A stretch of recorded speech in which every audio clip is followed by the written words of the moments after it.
ខ្ញុំឈ្មោះនីតាខ្ញុំមានអាយុ16ឆ្នាំ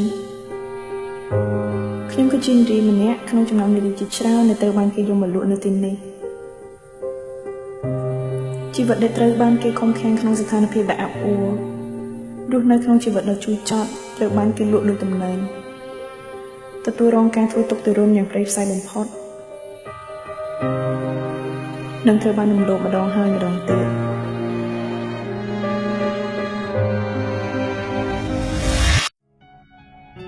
បើនិយាយពីរឿងនេះគួរចាប់ផ្ដើមពីដំបូងការដែលខ្ញុំទើបតែស្គាល់ឌីពេលនោះយើងគ្រាន់តែជាមិត្តធម្មតាតែប៉ុណ្ណោះប៉ុន្តែក្រោយមកពួកយើងចាប់ផ្ដើមតាក់ទងគ្នាមិនយូរប៉ុន្មានមិត្តភាពក៏ក្លាយជាក្តីស្រឡាញ់ពួកយើងបានស្រឡាញ់គ្នារយៈពេល2ឆ្នាំក្នុងអំឡុងពេល2ឆ្នាំនេះពួកយើងបានចំណាយពេលជាច្រើនជាមួយគ្នាគេយកចិត្តទុកដាក់មកលើខ្ញុំមើលថែខ្ញុំហើយគេបានធ្វើរឿងគ្រប់យ៉ាងដើម្បីឲ្យខ្ញុំសប្បាយចិត្តវាប្រៀបបានហាក់បីដូចជាសុបិនដ៏ល្អមួយសម្រាប់ខ្ញុំអញ្ចឹងប៉ុន្តែក្រោយមកអ្វីៗក៏បានផ្លាស់ប្ដូរឌីបានសាប់គប់ជាមួយពួកជនពាមួយចំនួនស្របពេលនោះcôក៏ចាប់ផ្ដើមពង្រីកកន្តើយនឹងខ្ញុំម្ដងបន្តិចម្ដងមិនតែប៉ុណ្ណោះ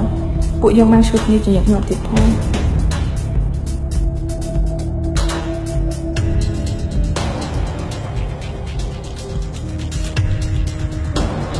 ហើយខ្ញុំចាំបានថា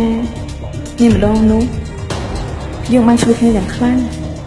ហើយគាត់បានប្រើសម្ដីធ្ងន់ធ្ងរជាច្រើនជាមួយខ្ញុំនិងឆ្លាស់ខ្ញុំចេញទៀតផង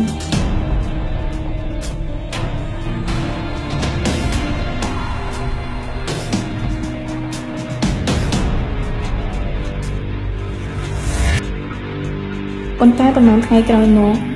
គាត់ក៏បានមកលួងខ្ញុំដើម្បីទៅកន្លែងមួយតែ2នាក់ជាមួយនឹងគាត់ប៉ុន្តែដោយភាពជឿជាក់និងក្តីស្រឡាញ់ខ្ញុំក៏បានយកទៅជាមួយគាត់ដោយពុំបានសុំការអនុញ្ញាតពីពុកម្ដាយរបស់ខ្ញុំនោះទេអ្វីដែលខ្ញុំមិនដែលគិតថានឹងកើតឡើងឬរូបខ្ញុំនឹងស្លុតចេញដល់ខាងនោះគឺគាត់យកខ្ញុំទៅលក់ឲ្យជនពាដែលជាពួកជួញដូរមនុស្សពេលនោះគេបានចាប់ខ្ញុំដាក់ក្នុងឡានហើយដឹកខ្ញុំយកទៅឃុំទុកកន្លែងស្ងាត់មើលមិនតែប៉ុណ្ណោះពួកគេបានរំលោភខ្ញុំម្ដងហើយម្ដងទៀតពេលនោះខ្ញុំបានស្រែកយកមកគេជួយប៉ុន្តែពុំមាននរណាអើពើនោះទេ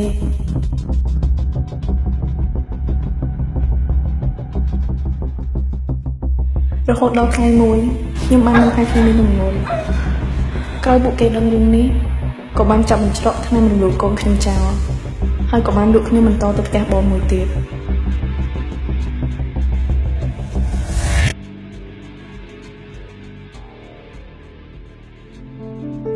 អារម្មណ៍ដែលបាត់បង់អ្វីៗគ្រប់បែបយ៉ាងអារម្មណ៍ដែលឃ្លាតឆ្ងាយពីគ្រួសារបាត់បង់ភាពកក់ក្ដៅពីឪពុកម្ដាយអារម្មណ៍ដែលត្រូវមនុស្សដែលខ្លួនស្រឡាញ់និងទុកចិត្តបំផុតខ្មោះ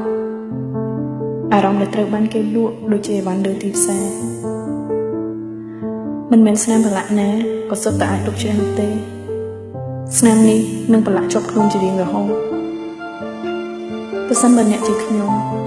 អ្នកនឹងមានអារម្មណ៍យ៉ាងណាប្រសិនបើស្រី